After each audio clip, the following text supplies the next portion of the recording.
anak emperor na nabulog na siya sa patibong ng pagtulog. At yun na nga ang naging usapan sa buong kaharian. Patala mo na ba na masinsinan daw na nag-usap ang emperor at prinsesa? Hindi na ba? Oh, talaga? Sumuras na. Pwede naman silang bibili sa French. Oo nga, talaga. Maghanap pa tayo ng pag-chisisisan.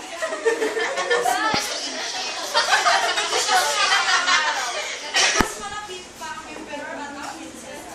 Hanggang sa isang araw, nagtapat ng emperor sa Hindi ko na kaya itago to. Sana naman nayagan mo ako.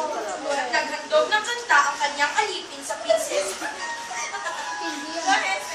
Ang konserto ni Hessel.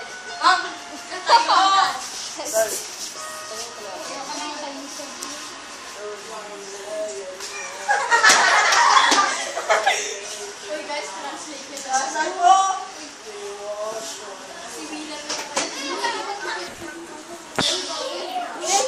Respect Hessel.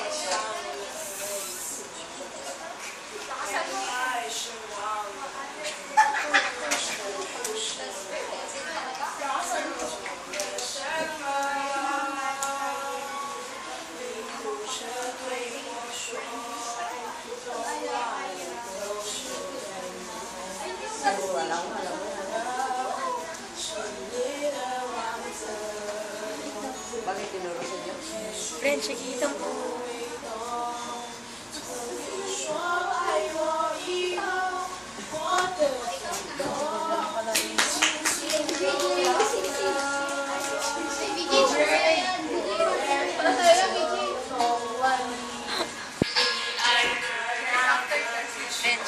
kay BJ. BJ!